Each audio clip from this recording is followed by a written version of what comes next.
Išveskite savo investicijas į naują lygį. Pasiekite maksimalaus augimo su minimalia rizika ir minimaliomis pastangomis.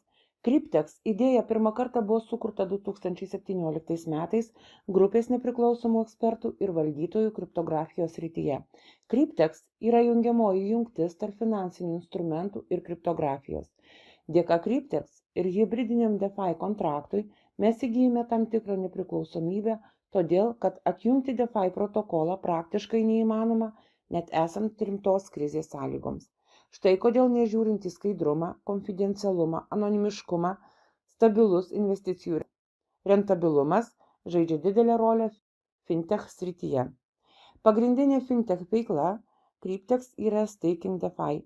Staking siūlo investuotojams paprastais būdais panaudoti savo skaitmeninius aktyvus pasyvių pajamų kūrimui ir pasyvo gavimo be poreikio jais prekiauti.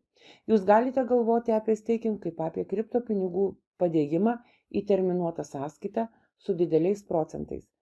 Kada jūs padedate pinigus į terminuotą sąskaitą, bankas paima šios pinigus ir kaip taisyklė juos perduoda kaip kreditą kitiems žmonėms.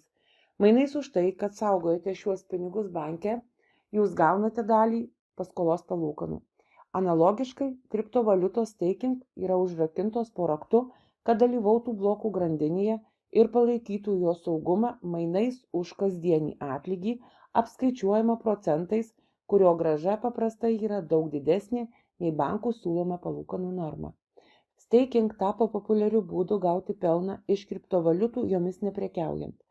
Cryptexe šios kriptovaliutos klientui teikiamos tam tikrą laikotarpį mainais už nedidelį mokestį.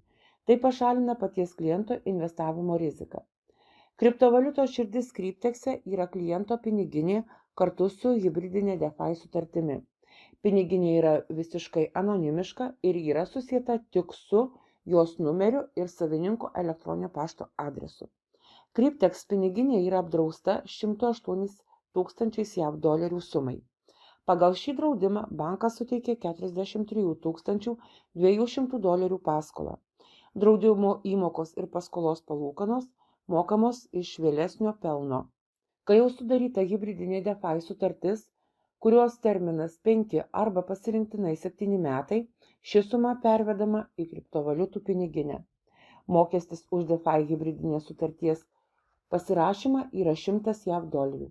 Be verifikacijos procedūros galima pasirašyti nedaugiau kaip 20 sutarčių.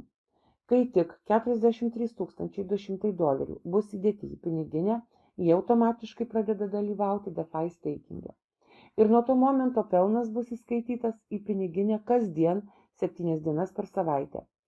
Sutarties termino pabaigoje kreditas grąžinamas bankui ir atsiskaitoma už hibridinę DeFi sutartį su atitinkamos piniginės savininku. Čia matome tikrą 2021 m. vasario 20 dienos hibridinės sutarties plėtros pavyzdį. Ši hibridinė sutartis, nepaisant trumpo laikotarpio, jau atnešė apie 133 tūkstančius dolerių pelno. Taigi, pelnas buvo daugiau nei 200%. Čia galite matyti, kad visi mokėjimai, įmokos ir palūkanos buvo sumokėtos pagal sutarties sąlygas.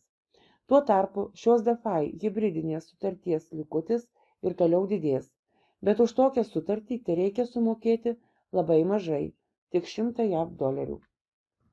Jums reikia daugiau informacijos, pavyzdžiui, apie pasibaigusius kontraktus ir patvirtintas išmokas? Vis dar turite klausimų apie Cryptex geriausią pasaulyje premijų sistemą? Tada žiūrėkite vieną iš mūsų internetinių seminarų arba susisiekite su žmogumi, kuris rekomendavo šį vaizdo įrašą jums.